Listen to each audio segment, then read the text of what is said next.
I marvel at the diversity of the international church, the beauty of the International Church of Jesus Christ of Latter-day Saints. And when people speak to me, in fact, last week I had someone speak to me and they said, "Isn't that a Utah church?" But here I am sat as an Englishman speaking to Taiwanese professors at a church university in Hawaii, speaking about Mongolia. So there's something wonderful about that. The first question that comes straight to my mind is Hong Kong, Taiwan, Brazil, Hawaii, America. Why did you choose Mongolia? Is there an affiliation with you both there? Sure. So there is connections between the Chinese and the Mongolians. And we kind of started on the side wanting to gather church history, just on a side hobby, if you will, not part of my job. But we had worked on the book Voice of the Saints in Taiwan that the church leaders in Taiwan asked us to help for their 60th anniversary. They've tried to publish a book on the 40th and then the 50th. A lot of people keep talking about it, but, it's hard when you're volunteering your time to come up with a whole book. So we volunteer and helped write the one for the 60th anniversary. And because of my connections in Asia, so I was Seminaries Institute coordinator and country director in Taiwan, but I also help with the Asia area. So I travel, throughout Asia. So from Mongolia down to Indonesia, Taiwan out to India, sometimes in the Philippines, so forth. But we had a good friend of ours from Mongolia who was the first stake president there. At the same time, he was also the Seminaries Institute coordinator, and that's kind of how we knew each other. And he said, "You wrote one for Taiwan. We've got Mongolia here. When are you going to do Mongolia?" And so he invited us to come to Mongolia, stay with him. And so we thought, we will help him to do something. And then it turned out to be a book. Yeah. That we came out just in time for their 30th anniversary of the church in Mongolia. Right. Could you share some of the what it's like compiling a book like that? Because obviously you've compiled many. It is obviously a history, but there are many first-hand accounts of experiences. So I'd love to hear about your journey in writing that and collecting those stories. Sure. So we usually start with some lit review and background. So we do some research on the back end before we even take a trip there, right? So we'll go to the church history library to pull some of the resources available there. We will, look at every liahona or church news or anything that we can get a hand of that's been written about Mongolia. Yeah, and church also has a website, have some statistics about each of the countries. So it's like a base, like a summary of each country. So we can start from there. And also sometimes we have to compile it to see what are the key person that we have to, when we go there, we have the interview if they are still available for us. They don't say that. Right. So we kind of compile some initial research and then we look at some of the gaps. And then, like my wife said, we have a target list of people that we want to interview. For example, if we find out there is, there's 2 stakes, we definitely want to talk to stake presidents, right? Or whoever was the first stake president, or patriarchs, or first bishops, first Relief Society presidents. So we kind of start with an initial list. And then after we do that initial work, then another part of the research is for us to get on the ground, get actually on the field to do some field work. Yeah, so those are the most rewarding time because we can actually meet the people there, things there face to face to understand the story. And also we have, the church history library has a list of questions that help guided our verbatim interview. So we kind of follow that, but also we have to follow by the Spirit. Anytime that can come in, that we'll ask as well.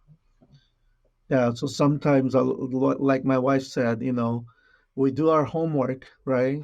We know who we're going to talk to, but then we're guided by the Spirit. Sometimes we get there on the ground, like in Mongolia, and we plan to talk to 10 people or 15 people from the stake or the area office or the country office there. And then as we talk to one person, then say, hey, you also need to talk to this other person. And we'll ask, well, why? Or, oh, we have this person that was the first patriarch. Have you met him? Or we have this family that was, the first one to start the church in this town. Have you talked to them? Or, hey, let me give you some context of some mission presidents that already got released.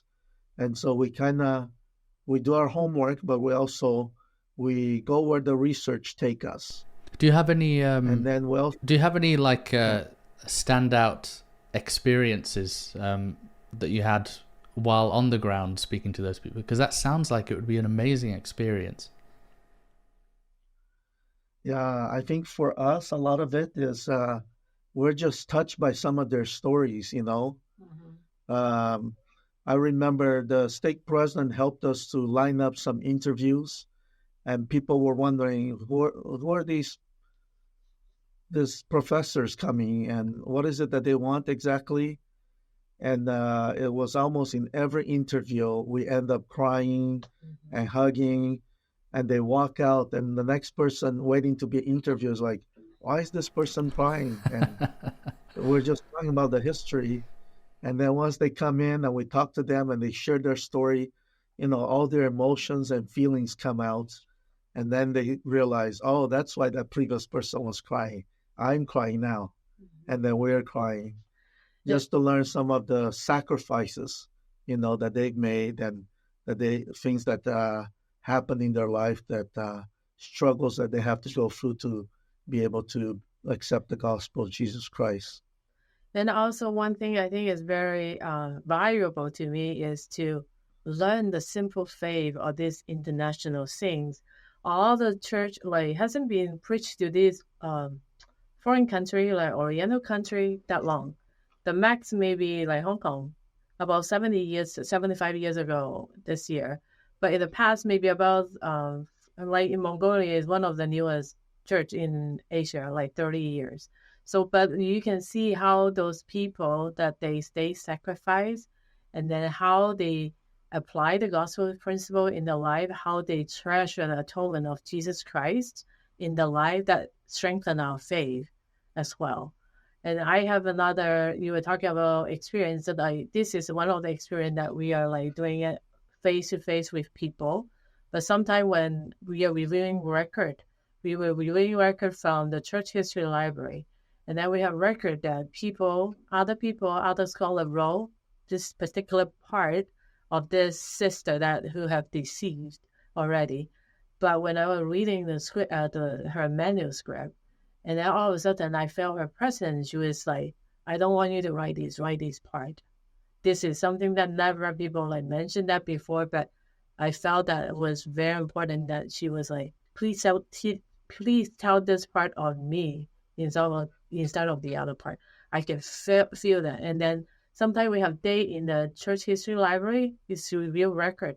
We have to touch some record that they're so old. Like after you touch, you have to wash your hand. That kind of feeling. But there's a book like this, and I was able to scan it in my language, and I was able, the Lord, the Spirit helped me that this is the part I have to write in a very shortened time. And I was so surprised that book is so fast, but I was just flipping it like this, and then I was able to catch what they want me to. The record that was telling me this is the part that I want you to write. Does it make sense?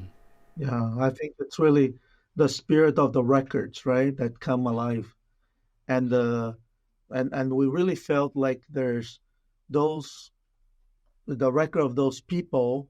They're in the spirit world, and they are with us in the church history library to tell us, like my wife said, she's flipping through hundreds and thousands of pages. And then out of the sudden she has an impression, or a voice that tells her, well, no, I don't want you to write this part. Flip a few more pages. Oh yeah, here we go. This is the part I want you to make sure you add to the story. In many ways, we often feel like Mormon when he's compiling the Book of Mormon, right?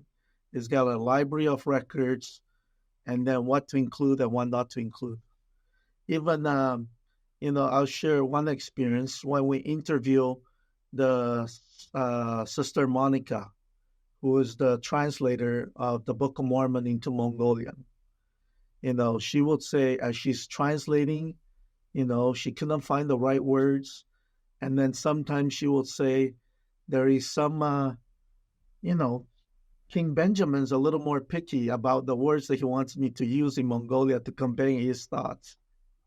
And so she talked about impressions or having people, the prophets from the Book of Mormon, from the other side of the veil, helping her to find the right words to be able to translate. And she talks about how some of those prophets are a little more picky about the words they want me to use and words that they want me to change. And in some ways, we also felt that as we were working on the records. Some people in the spirit world whispering to us, well, this is not the story that is the most important. Just flip a few more pages. Oh, there it is. That's the story. They'll just it'll be like a light bulb that will come, and it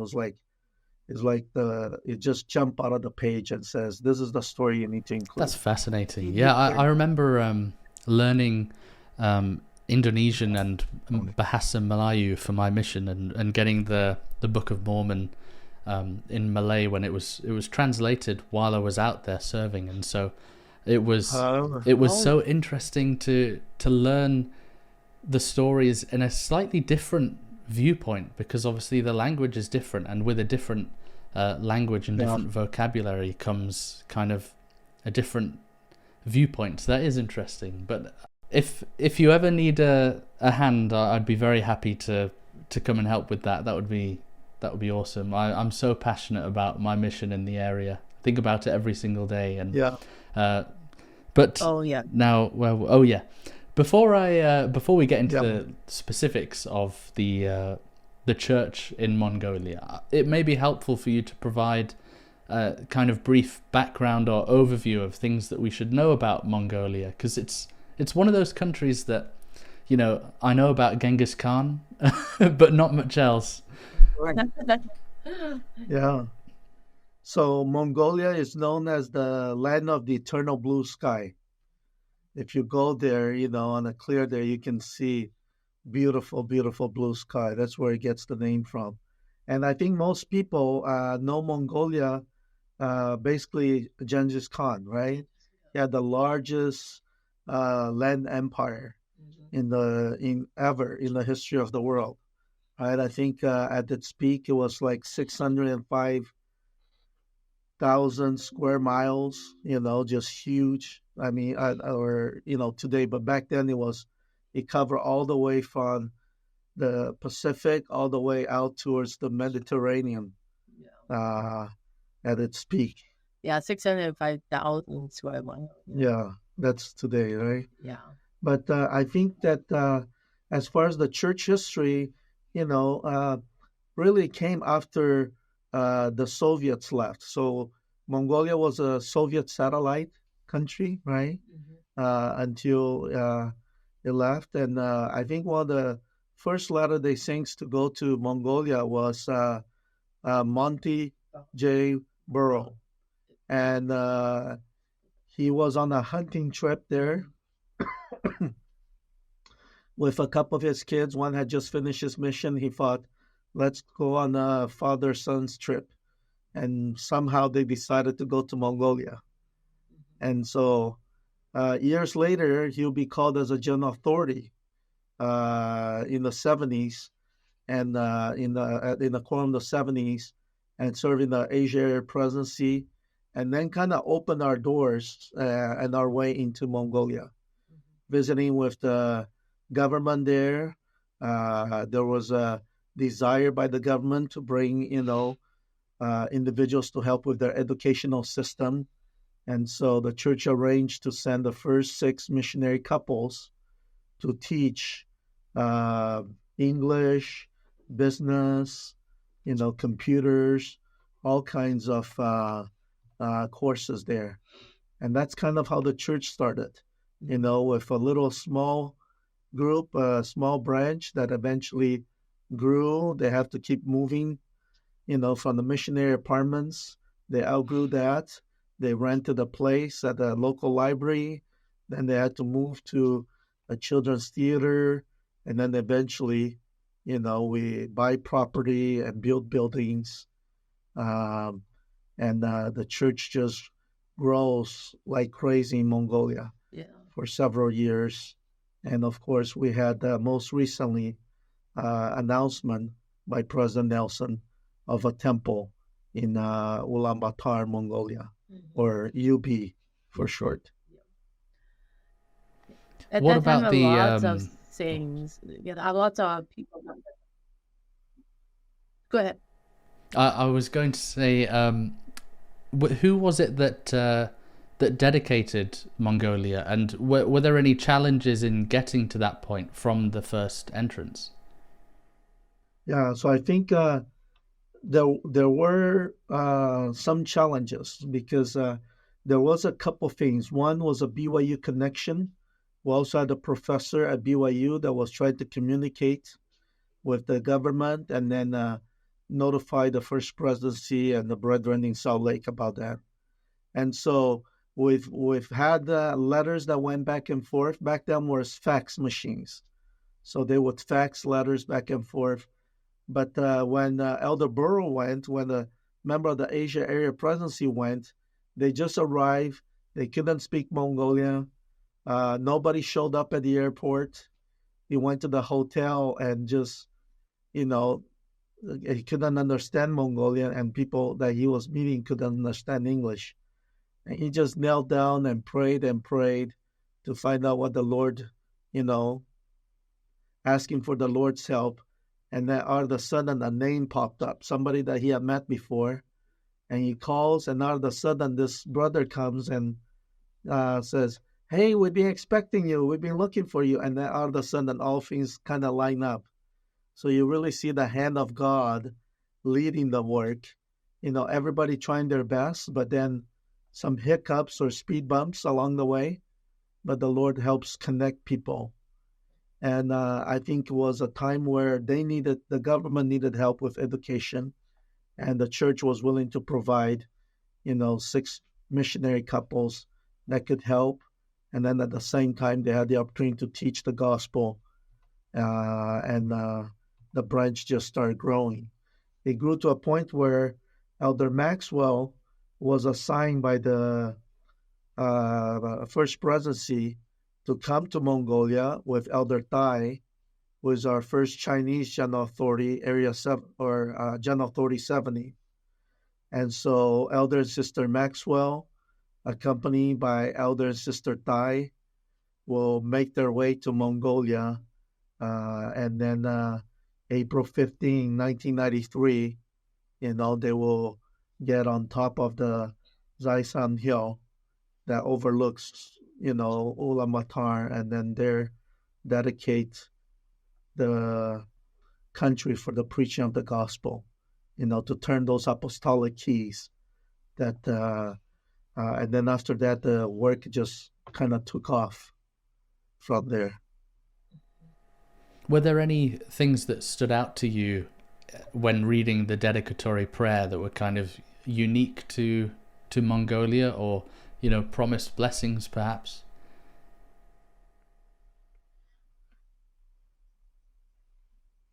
Yeah, so We could share. Yeah, we could share. We can share a part of it with you.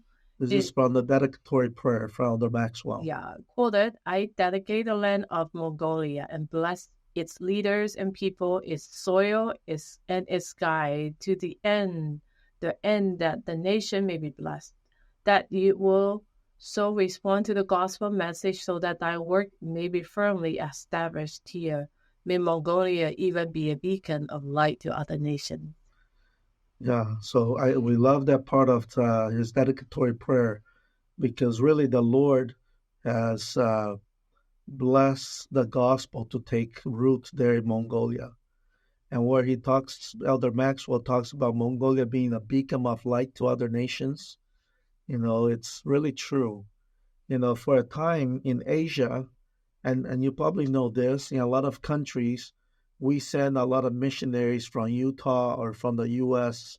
overseas because many countries are not what we would call self sufficient with missionaries. They don't provide enough missionaries to cover their need for missionaries. Mongolia, for a time, was one exception in the church in Asia where they had so many missionaries. A lot of young people joined the church, and they had more people applying for missions than they needed in Mongolia. So they actually had to send missionaries from Mongolia out because they just had too many that were applying on a mission to go on the mission. Mhm. So really it was That's kind of, I fascinating. remember when I was in Asia, the Asia Area Presidency would tell us that story and then remind the priesthood leaders from all these other countries in Asia, we need to be more like Mongolia and be more self-sufficient and provide enough missionaries so that we don't have to draw missionaries from the U.S. or from Utah. So with missionary work, staying on that subject, you mentioned before that there was kind of this unprecedented growth of the church there. Could you share with us more about that boom in missionary work, and perhaps also why you feel that people were so receptive there? I mean, is it a particularly religious country anyway? Is there a general rise in Christianity, or was it specifically when the missionaries came? Now, that's a great question. I think so part of the growth, so we've mentioned that the first 6 missionary couples came in February, the first 6 missionary couples came in 1992. And then they had baptisms, and pretty soon then they called 6 more missionaries, young elders at this time, to come in. And again, they were having a lot of success baptizing. I think part of the reason is Mongolia was a former Soviet satellite country. And so no religion, right? Of Um, course, yeah. Buddhist. uh, yeah, there's some Buddhas and some shamans, but I think there was a lack of uh, certainly a lack of Christianity there, and there was, as the scripture says, there was a hunger in the land, if you will, a hunger for the restored gospel. And I think part of it is also the church's focus on the family and the focus on having good, uh, wholesome lives. A lot of the first converts that joined the church, it was very typical for them to drink, um, vodka, alcohol. A lot of them smoked, and that was just part of the culture. But the focus on the family and the lack of religion before that created a vacuum or a hunger for for the gospel. I think the people were just ready to receive the gospel. And were the government happy with missionaries being there and what was happening? Were they allowed to be full-fledged missionaries with the badge, or would they encounter anything difficult there, or was it quite, full on? Yeah, I know you've mentioned education must have been a big part of it, and I know there are some countries where missionaries are more, English teachers, for example, or just volunteers rather than full-on missionaries with the badge and all that. yeah. So the missionaries there, they can wear their badge and everything. They can. I think it's gone in up and down. So there was that early part where the church was very much welcome. They could share the gospel and so forth. But then we've had a period of time where there were some restrictions on missionary visas or limits on number of missionary visas that the government issued. And so the church legal team has been working with the Ministry of Education, the Ministry of Religion, to overcome some of those issues. One of the challenges we had, for example, was that even though the federal government, right, the national government, welcomed us, when the missionaries went from one city, when they started going outside the capital to the other cities, some of the local government restricted and didn't allow, didn't accept those visas, and so it was almost like we were registered in the country, but then when we went to different cities, we had to register with that city, local city as well, to be able to proselyte and so forth. So there were Right. some challenges, and sometimes it depended on who was in the government, right? But overall, I would say that they are friendly and welcome and grateful. But we still, uh, every so often, still have to address issues with the limits on missionary visas and so forth. Yeah, and also a part of it, sometimes they issue the visa through the university, like the volunteer, they're called to like teach in the university. There's part of the visa is like that too. So they have different kind of visa for the missionary to try to maximum the number of the missionary can come in to uh, doing missionary work, also doing like a surface-based work as well. Right. So, could you tell us a bit about the stories of some of those key founding members of the church there, and their stories of faith in joining the church when it was really, really small and new? Oh, okay. Sure. We can share a little bit about Sister Onyu Altangro. Uh, she was actually mentioned by President Oaks in a talk on religious liberty at BYU at the BYU devotional. And before she became a member of the church, she fought for religious freedom to be included in the constitution of the newly organized Mongolian government, right after the Soviets left. She and others as well did a hunger strike and were able to successfully ensure that religious freedom was included in the constitution for the new country. She was working at the library at that time, at a national library. And one Sunday, the library is closed on Sundays, but she had came to the library because she had to pick up something that she forgot. And she heard people singing in one of the rooms in the library. And it happened to be a sacrament meeting. Our church had outgrown the missionary apartment and rented a room at the National Library. And so they were having sacrament meeting. She goes to investigate and finds out, wow, what are all these people here doing and singing? And all these missionaries are so friendly and welcoming and have great smiles. And she felt something. And long story short, she joins the church. And then she drags her son, who has been drinking and smoking, who doesn't want to come, but will come because he wants to honor his mother. And then eventually her son converts, gives up drinking and smoking, and gets his life in order, joins the church. Mm-hmm. And later, her son becomes the first stake president in Mongolia years later. Yeah. And then also becomes our third seminaries and institute coordinator for the country. Yeah. So her story to us is very, very inspiring. There's also another story of, we call them the Mongolia's first family. And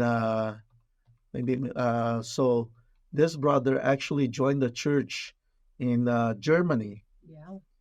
He worked for the government, was sent by the government to Germany to study German and to, build bridges. And while in Germany, he feels very lonely, right? He's missing his family back home. He's struggling learning German, and he bumps into missionaries. And out of the sudden, he joins the church. And then when he comes back to Mongolia, he talks to his wife and get his wife and his kids all join the church. Yeah, he had 5 kids at that time. 3 are the baptismal age, and 2 later on they got baptized too. So Right. And then as a family, they will travel all the way down to Hong Kong, the Hong Kong temple, to be sealed as a family. Yep. And so they're known as the Mongolia's first family, because they're the first full family to be sealed in the temple. And then, of course, he will be our first district president when the district is organized. Brother Antovish will be the first district president when the first district is organized, and he will work with visiting authorities when Elder Joseph B. Werflin of the 12 will come to visit, and he will do a lot of great work to help build the church in those early years. A great example for the church. And then maybe another story that we would share with you is the first 2 missionaries from Mongolia. These are the first 2 sister missionaries. The first one is Sister Bachimeng, and then one of her best friends, Sister Soyoma. So both of them joined the church, and they just are so excited about missionaries that they go to the mission president in Mongolia and tell the mission president, "We're going on a mission." And the mission president say, "Oh, hold your horses. It doesn't work that way. We got to send an application, and the call comes from the prophet, And so they were like, "Oh, I don't know, just whatever we need to do." And they were just so excited after they joined the church. When they found out there were sister missionaries, they thought the only elders could serve missions. But when they saw the first sister missionaries, they just got so excited, and they both wanted to serve. Bachimeng will serve on Temple Square, and then her friend, Sister Soyoma, a great story there. So she's the second missionary from Mongolia, but Sister Bachimeng gets her mission call to the Utah Provo Mission, and she's just super new to the church, right? But Sister Soyoma, Sister Bachimeng is the first missionary, goes to Temple Square. Sister Soyoma is the second one. Their mission call is like within a few weeks of each other. But Sister Soyoma gets a call to go to the Utah Provo Mission, and so she goes to the office of the mission president in Mongolia and says, "I can't go. I'm not going." And the mission president said, "Why? I'm not going to Utah. Utah, they're all members of the church. There's not any non-members. I want to go preach the gospel and talk to non-members." And the mission president assured her, "No, it's okay. There are non-members in Utah, promise. And you can't just change your mission. The prophet calls, and you go wherever the prophet tells you to do." And so she said, "Okay, as long as you tell me that there's non-members in Utah." And so she'll go. Of course, the cultural shock, right? being there, but she is a wonderful, wonderful missionary. After her mission, she will come back, and years later, she will be hired as the first woman to serve as a manager of a service center in the church. As you know, every country has a service center where we have church employees, right? And like the church office building in Salt Lake. But she's not just the first woman to serve as a service center manager in Mongolia. She is the first woman. She's not just the first woman in Mongolia serving as a manager of a service center in Mongolia, but she's the first in the entire church, first woman in the entire church to serve as a service center manager. And now she's had a new assignment to be a multi-area church history Asia North area. for Asia and Asia North. Yeah. And so again, she's the first church history employee in Asia North. And so she continues to be a great example there. Yeah, we have way too many absolutely stories, fantastic. I think. Well, I love stories. I'm actually interested in hearing if, in fact, before that, it's so interesting you were talking about the missionary thing, and I watched a clip. I don't know how I came across it, but it was of Elder Jeffrey R Holland visiting Mongolia and speaking to the missionaries. And as he's speaking, the camera kind of pans to the audience of missionaries, and you have this chapel full of young Mongolian missionaries. It was so inspiring to see, and you could see that moved Elder Holland as he taught on, as you say, many of these families are first generation members of the church. So rather than getting into the nitty gritty of, teach this way or teach this way, he teaches profoundly the basic doctrine of Christ. And it was so touching to watch. But I wanted to ask, sometimes in various countries with church members, they'll have these stories that they share of miracles that have happened in the country, or kind of, I'm trying to think of an example like in Ethiopia where Elder Ballard visited, and there was he caused the rain to fall or something like that. Do the members talk about or have any of those kind of miracle stories in happening in Mongolia? Yeah. So I think something that is unique. So maybe a couple stories here. One, we'll share with you the story of the Sister Monica Muskersen, who is the translator of the Book of Mormon into Mongolian, right? And she was helping as a translator, interpreter in the mission office to President Cook, who was the first mission president there. And she really had a desire to serve a mission. And President Cook had a desire to have her be the translator for the Book of Mormon, because he felt it was so important that we have the Book of Mormon in Mongolia. It would help the work move forward. He actually had sent some of our interpretation translation work to the brother in Salt Lake over the scripture translation department. He had come out and visited with her, and so he'd already kind of pegged her to serve as the translator of the Book of Mormon in Mongolia. But she had a desire to serve a mission, and so she just kind of announced to him that she's going to go on a mission. And President Cook was a little taken back and said, "Wait a second, we have something more important for you to do. We need you to translate the Book of Mormon." And she was kind of torn between the two, right? And so, but long story short, so she gets a call to serve as a missionary on Temple Square.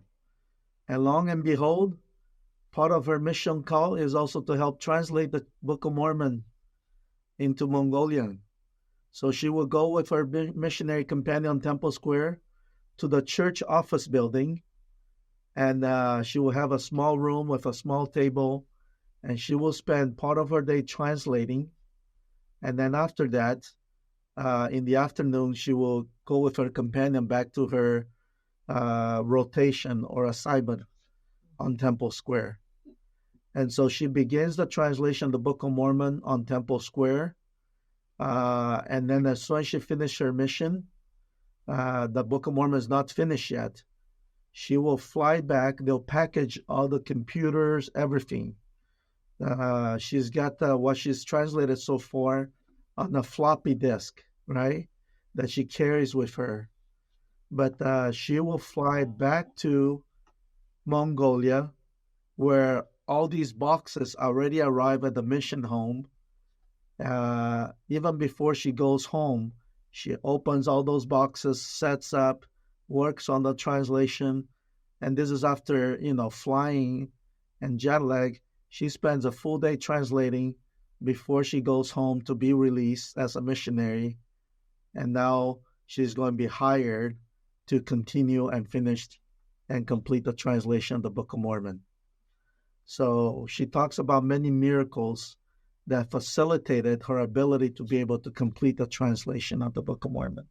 Yeah, one of the things she said is very inspiring because she said being able to translate really need to be in tune with the Spirit. So she has to pray a lot with the word that she's praying to see if all these prophets in the Book of Mormon will accept her work. So at one point she was sitting down and was just translating.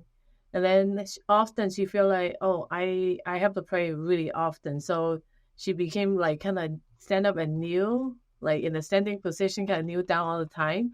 And then she start writing. So for a lot of time, she was kind of half kneeling and half translating her Book of Mormon at the same time because she wanted to be so close to the Spirit by praying to the Lord. Yeah, a very inspiring story. There's another little miracle that we had that relates to the patriarchs in Mongolia. So the first patriarch from Mongolia is Patriarch Batbayar Tetsaronjer, and his wife is equally famous. Sister Butad Altagirol is a nationally renowned opera singer. Her dream was to sing with the Tabernacle Choir, and she will eventually fly to Salt Lake and have the opportunity to sing with the Tabernacle Choir on Temple Square. There was actually a church news article about her on that. And so she sang to dignitaries in Mongolia, right, as an opera singer, very, very famous. And then, of course, fulfill her dream to sing with the Tabernacle Choir in Temple Square. Her husband is the first patriarch in Mongolia. And we were able to visit their home on our trip to interview and collect oral histories. We visit with them, and she shared with us their story. And then 3 days after we got back to the U.S., we get an email from the stake president that the patriarch had just passed away. And so I think it was a miracle that we were able to visit with him, 3 days before he passed away. I remember during our visit, his wife said, "Can you take pictures of the home of the patriarch? We want to make sure that the picture of his home makes it to the archives of the church." It's like Gork, right? And the gur and their garden. So we were able to make sure we fulfill that promise we made to her to make sure that a picture of the first patriarch's home is in the church archives. Mm-hmm. But what's unique, as we talked about the patriarch, and there being other patriarchs now, right? So I think we are 3 or 4 patriarchs now. But one of the unique things that we've learned from those patriarchs is that they have given patriarchal blessings. And as you know, lineage is included, one of the 12 tribes of Israel, right? And it's usually Ephraim or Manasseh who have the work to take the gospel, right? But all the patriarchs, the other two patriarchs we talked with, told us that they have already given patriarchal blessings to all 12 tribes of Israel. So the 10 lost tribes of Israel, we know in part where they are. They're found in Mongolia, right? Every single tribe of Israel, all 12 tribes of Israel, have been identified, and so you go to a meeting with lots of Mongolian return missionaries or lots of Mongolian members, and that's which tribe they're from. You will get Ephraim and Manasseh, but you will also get all the other 12 tribes of Israel. All 12, not one missing. Dan and Asher, Reuben, Judah, every single tribe of Israel has been, through the revelation that the patriarchs receive. That is really fascinating. So I think that's amazing. Yeah. Yeah. Are there any other? That wasn't true when we did our research in Taiwan or Hong Kong. We couldn't find all of them, but in Mongolia, yeah. Wow, that's really interesting. Are there any other key significant milestones in the development and growth of the church in Mongolia that we should know about? Obviously, you mentioned the temple, but any other things? Yeah, I think we've talked about the Book of Mormon translation and the first stake. The first stake created was very significant, but also, the temple is significant. But we've had many. Our public affairs office or communication department there, I think, is very, very significant. We had most recently, there be some ties with BYU Hawaii as well, with the work with the government there to provide medical training DVDs, and so we had dignitaries from Mongolia that have come here. We of course had the first pioneer track in Mongolia where they pulled hand carts. Wow! But there's at least a couple things I think that has really given exposure to the church in Mongolia. One is Mongolia's Got Talent. So we had at that time 2 stakes in Mongolia, and they decided to put together a choir. First, it started with a small choir that traveled to all the branches. And then the stake president had a non-member that had a family member that was a member of the church that said, "Hey, you guys really should take your choir to Mongolia's Got Talent." And the stake president fought for about a little bit, and he said, "Okay, maybe we'll try that." And so they pulled together a group of youth, mostly institute students from the 2 stakes. And then they put together this choir that went and they reached the semifinals in Mongolia's Got Talent. And it was on national TV. They had a great number during the quarter semifinals as well as the semifinals. So they reached the semifinals. And then from there, that wasn't, they were, of course, on national TV where everybody was watching Mongolia's Got Talent. But also from there, they were invited to the National Christmas Program that is broadcast nationwide. And so they were able to sing, again, to a national audience for the National Christmas televised program. And I think one of those singers also went to The Voice of Mongolia. They've created several YouTube channels now.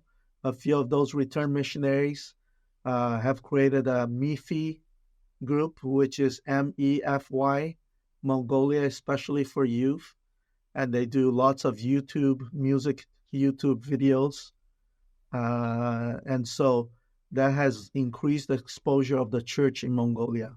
Mm-hmm.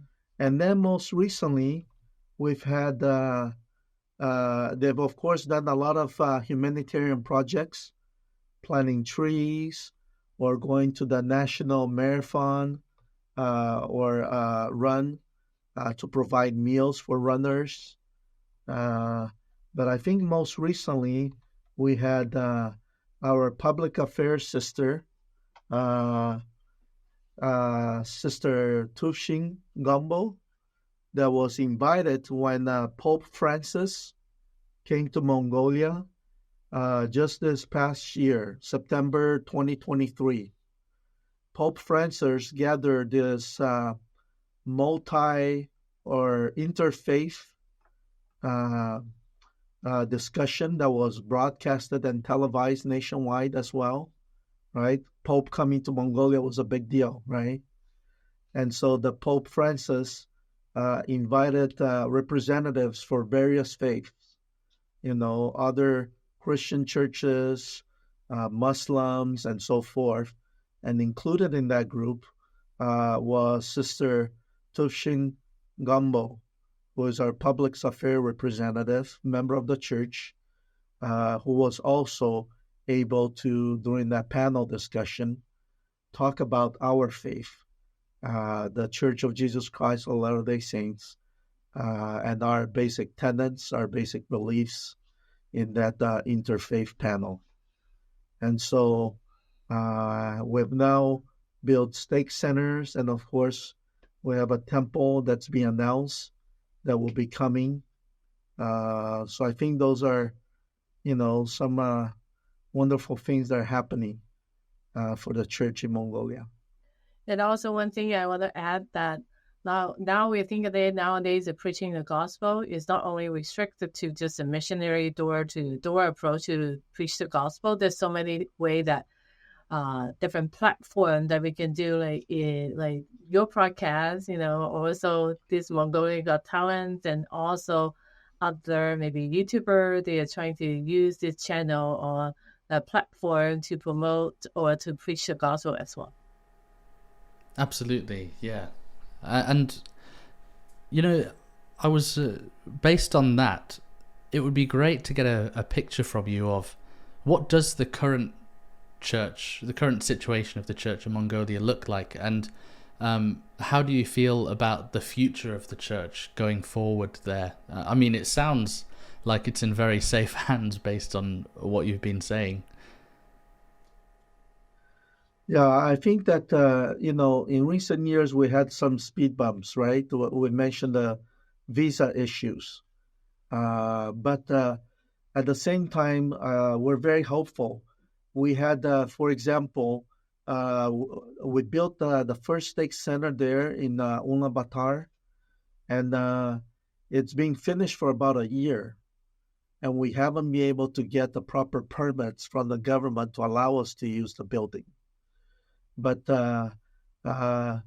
what was interesting is that we had the first Mongolian called to be a mission president, who's currently serving there as the mission president. It's previous to that were Caucasians, others that were serving as mission president.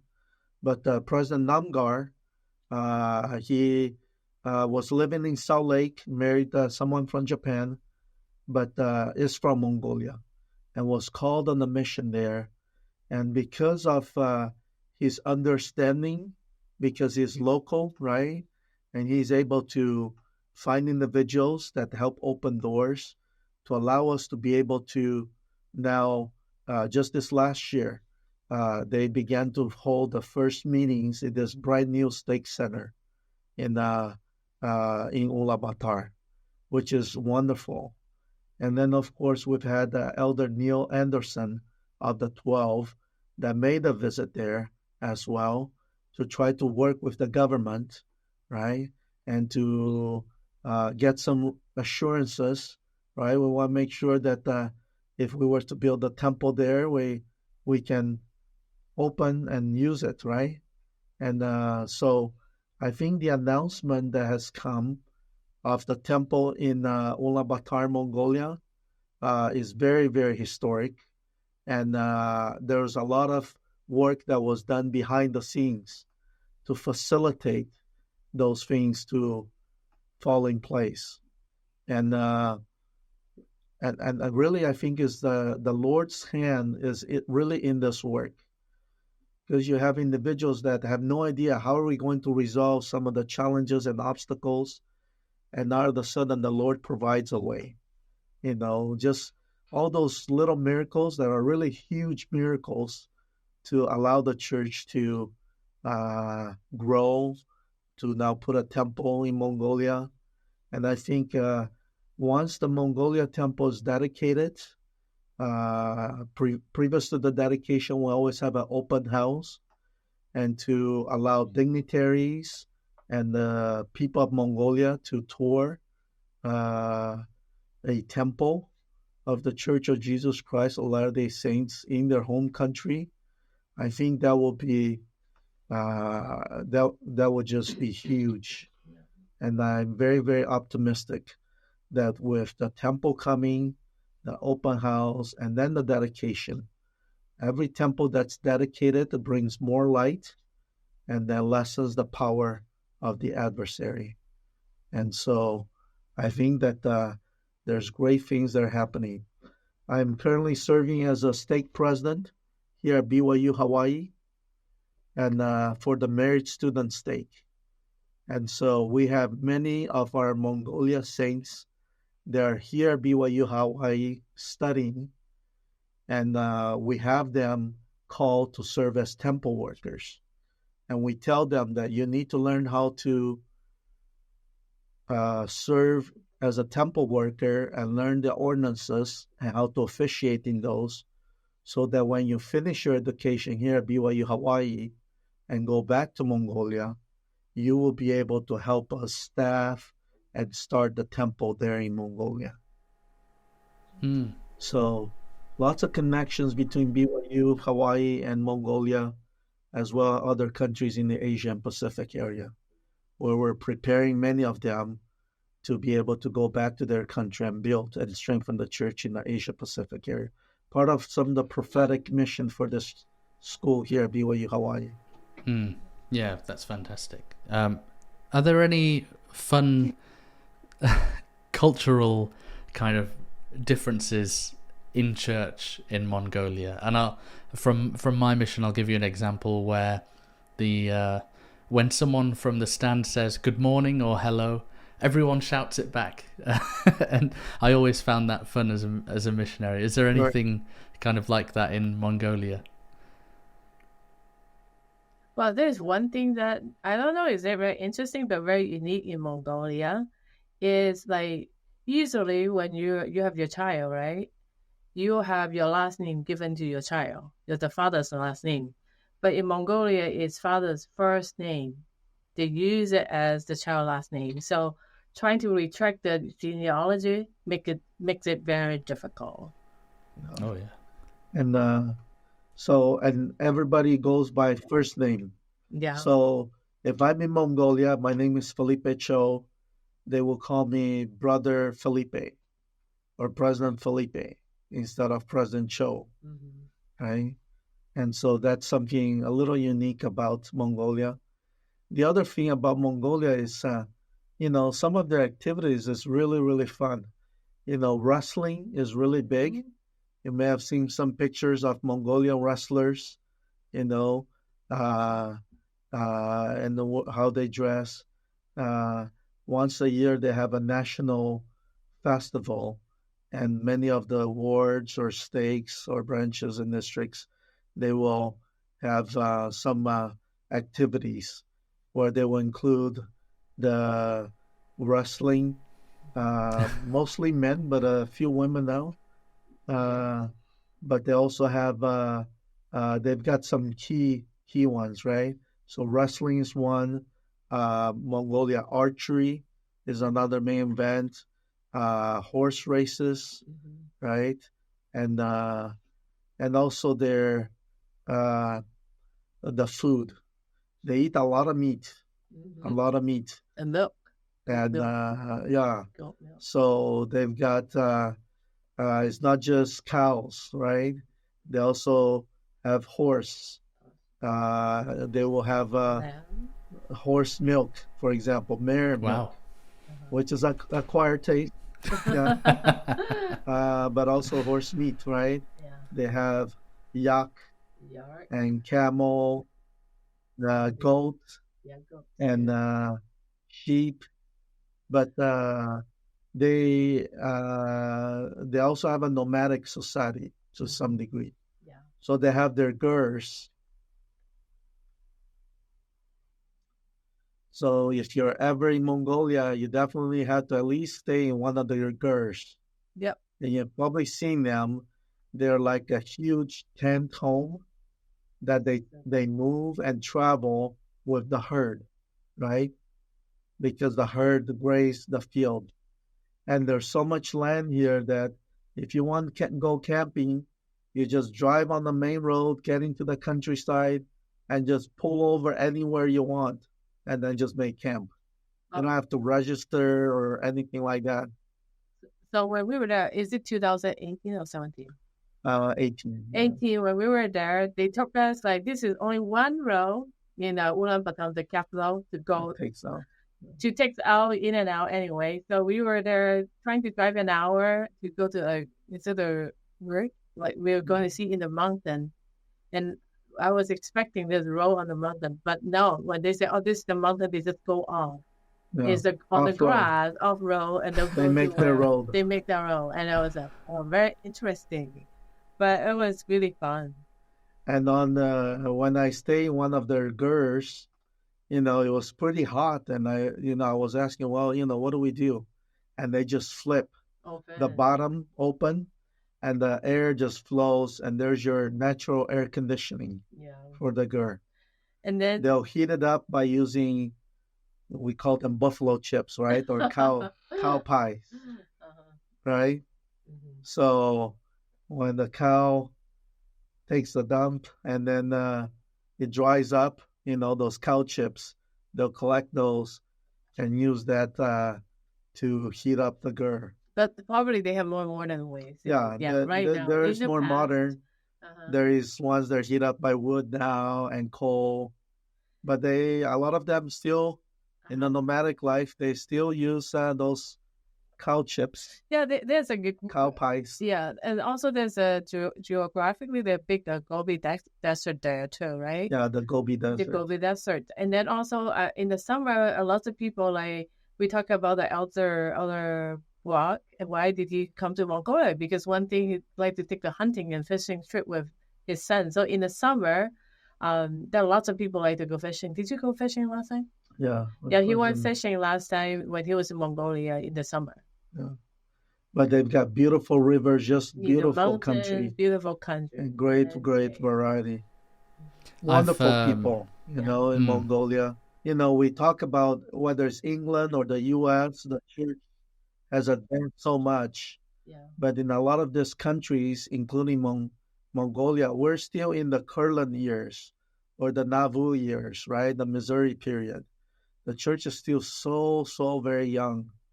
And so a lot of the wonderful stories of sacrifice that we hear from the saints in Kurlan or Missouri or Nauvoo or even in England, right, where we had the apostles there as mission presidents and Wilford Woodruff converting thousands, and many of them, just leaving everything to migrate and move to Utah.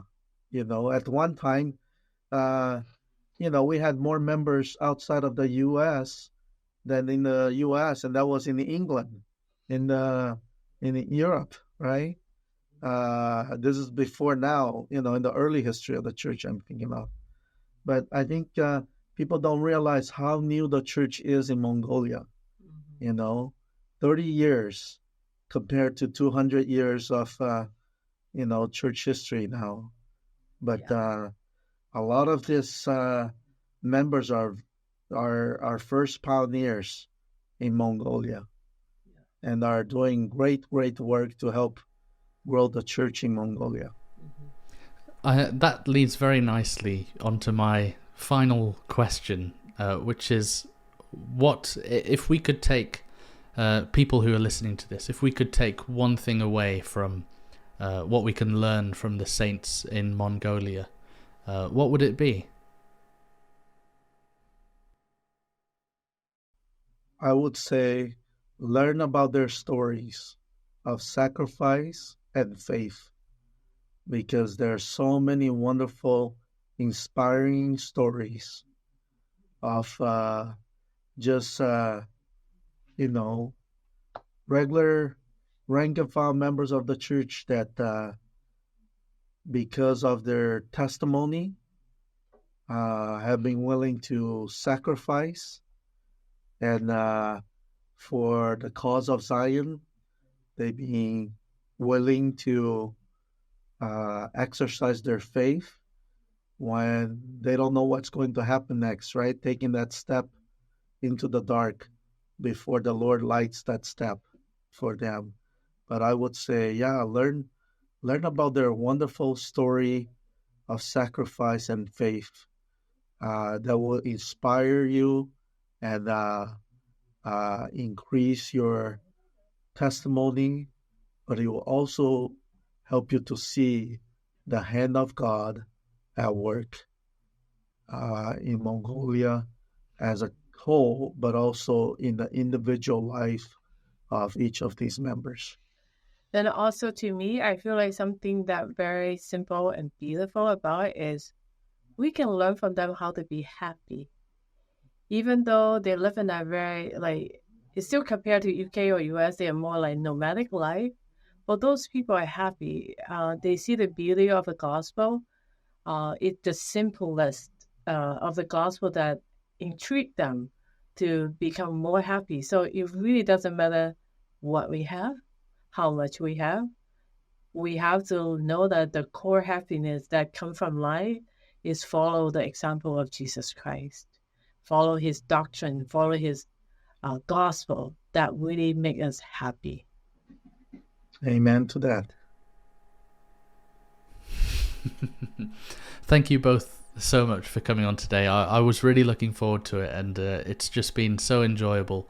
If people want to read more about Mongolia in your book, or you have other books as well about other parts of the world, where should they go to be able to do that and keep up with your work? Sure. Voice of the Saints in Mongolia. It's available on print as well as digitally through Desert Books. They can, order that through Desert Books. Other publications that we have worked on is Voice of the Saints in Taiwan. That's also available through Desert Books.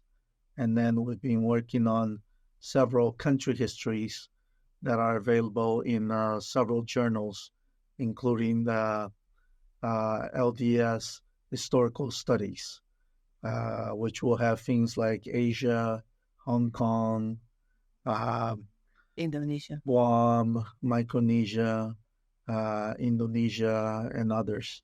So we are historians, and we love to share those stories. Mm-hmm. President Benson said, "History is but prophecy in reverse." And so we believe that if we can learn the history and you can see the hand of God in that history, it will help us as we look forward and see what the Lord wants us to do. Yeah, and then we also like editors for the book. We talk about the voice of the LDS women saints in Pacific and Asia that we publish towards the end of this year. Yeah. So if you want, fall 2024. Probably with Desert Book as well. Mm-hmm. So if you want to learn about different women, say the voice of the single, different women from different countries in Asia and Pacific, you can look for it in a few months. That publication will cover several countries in Asia and Pacific, from First Relief Society presidents to Chinese temple matrons, to first women to serve as service center managers in Mongolia, or first principals for church schools. That was a woman. And so a great volume to highlight the wonderful contribution of the women of the church. You know, we often say when we tell the history of the church, and we usually tell it from the perspective of the men, right? Mission president, apostles, 70s, stake presidents. We've really only taught the half of the history, because the other half of the history of the restoration is the wonderful women of the church who's helped us to move the cause of Zion forward. We also have done research recently, collected oral history in Indonesia. Yeah, so Indonesia is next on our Next on our list project. So hopefully, And then we'll move to Thailand, because the temple's there now. And then Singapore and Malaysia's next. As soon as we have that Singapore temple come, right? Brilliant. I hope we can collect history faster than it happens. So. Yeah. Our goal is try to collect and write the history as fast as possible before it dies. As we mentioned, the first patriarch in Mongolia, right? 3 days after we come home from visiting him, and his wife is passed away. So the history is disappearing faster than we can collect. Well, thank you both so much for what you do. I do think it's so important to learn of the international church and the beauty and the diversity of the gospel all around the world. There's so much to learn from it, and it refreshes your faith as well. And that's what we're all about. Our tagline at this podcast is conversations that refresh your faith. So hopefully this has been refreshing for people. But yeah, thank you so much for coming on and spending your time with me. Let us know how it goes. I want to hear that. Yeah. Thank you. Thank you for inviting us. Thanks for watching For All the Saints. This show needs your help to grow. Please like the video, comment your thoughts, subscribe to the channel, and share this with someone you think would enjoy it. Thank you.